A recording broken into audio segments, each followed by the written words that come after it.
নমস্কার সবাইকে, আমি রিঙ্কিস ক্রিয়েশনে আপনাদের সবাইকে ওয়েলকাম।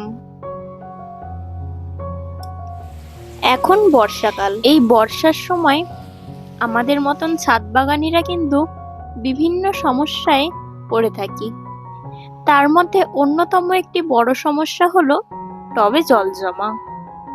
টবে ড্রেনিং সিস্টেম ঠিক না থাকায় এরকম টবে জল জমে গাছের শিকড় পচে গিয়ে গাছ মারা পড়তে পারে। আপনাদের ছাদ বাগানেও হয়তো একটা দুটো গাছে এইরকম সমস্যা দেখা দিয়ে থাকে।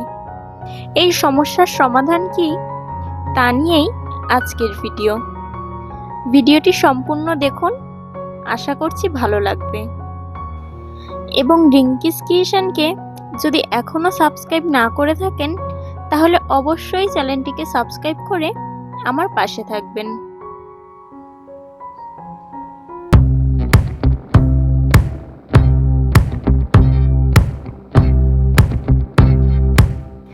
আমার ছাদ বাগানে প্রায় 60 থেকে 70 খানা গাছ আছে। তার মধ্যে বেশিরভাগই ফলের গাছ এবং বেশ কিছুটা আছে ফুলের গাছ। 50 থেকে 60 খানা গাছের মধ্যে প্রায় এই 2-3টে টবেই বর্ষাকালে আমি লক্ষ্য করছি যে প্রচুর জল জমছে। কোনো রকম জলই ড্রেনিং সিস্টেম দিয়ে পাস হচ্ছে না।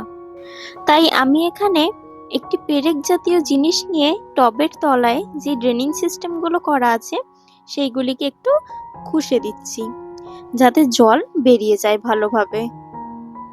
আপনাদের টবেও যদি এরকম জল জমে তাহলে একটু শক্ত জাতীয় জিনিস নিয়ে টবের তলায় যে ড্রেনিং সিস্টেমগুলো থাকে সেইগুলিকে এইভাবে একটু ফুটো করে দেবেন, তাহলে দেখবেন জল অনেকটা বেরিয়ে যাবে। তারপর একটি শক্ত গাছের ডাল বা লাঠি নিয়ে টবের চারিপাশ থেকে একটু একটু ছিদ্র করে দেবেন, একেবারে টবের নিচ পর্যন্ত। তাহলে বর্ষায় যে জলগুলো জমবে সেই জলগুলো এই ড্রেনের মাধ্যমে বেরিয়ে যাবে। যেহেতু অত্যন্ত বৃষ্টি হচ্ছে এই বর্ষার সময়, তাই টবের মাটির ড্রেনিং সিস্টেমকে আমাদের সর্বপ্রথম ঠিক করে নিতে হবে। দেখুন, আমি এখানে টবের চারিপাশ থেকে একটি লাঠির সাহায্যে ছিদ্র করে দিচ্ছি।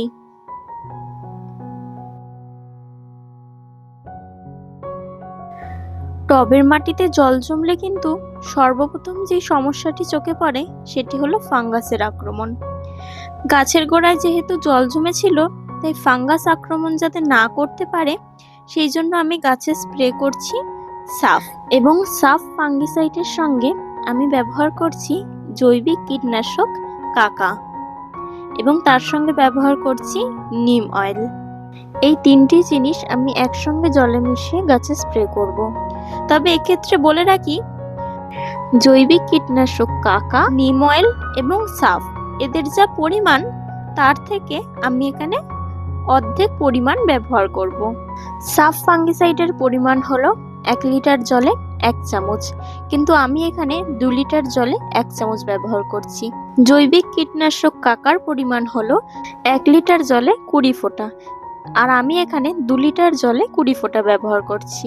এবং নিম অয়েলের পরিমাণ হলো 1 লিটার জলে 2 ml, আমি এখানে 2 লিটার জলে 2 ml ব্যবহার করছি। আশা করছি ক্লিয়ার হয়েছে ব্যাপারটা।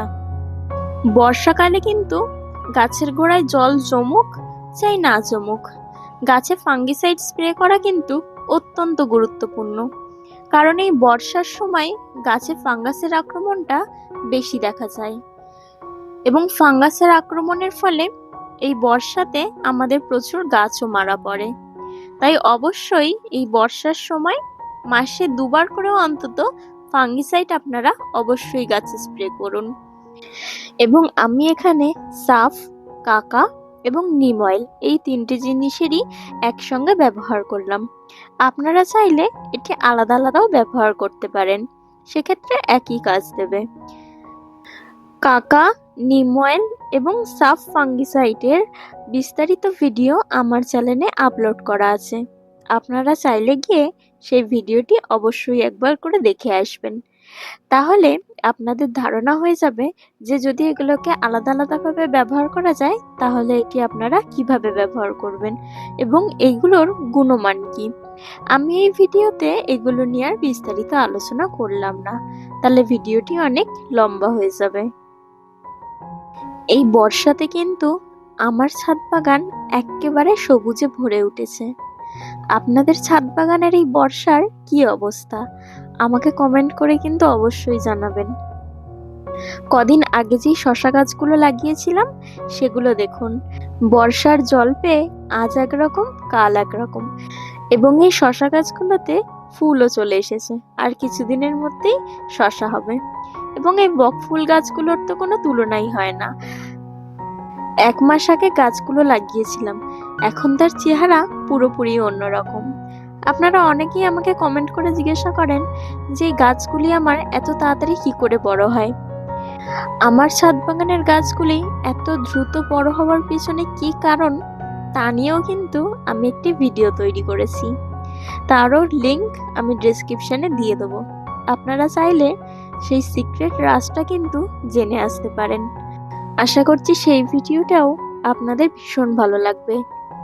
গাছে ফাঙ্গিসাইড এবং কীটনাশক তো স্প্রে করা হলো, তবে সবশেষ আমাদের যে কাজটি করতে হবে, গাছের গোড়ায় কিছুটা টার্কোডার্মা ভিরিডি এইভাবে ছড়িয়ে দিতে হবে, তাহলে ফাঙ্গাস আক্রমণের সংক্রমণটা অনেকটাই কমে যাবে। আজকের ভিডিও এতটাই। আশা করছি ভিডিওটি আপনাদের উপকারে আসবে, এবং যদি ভিডিওটি আপনাদের উপকারে এসে থাকে তাহলে একটি লাইক দেবেন, এবং রিঙ্কিস ক্রিয়েশনকে যদি এখনো সাবস্ক্রাইব না করে থাকেন তাহলে অবশ্যই চ্যানেলটি সাবস্ক্রাইব করে আমার পাশে থাকবেন। পরবর্তী ভিডিওতে আবার দেখা হবে। ধন্যবাদ।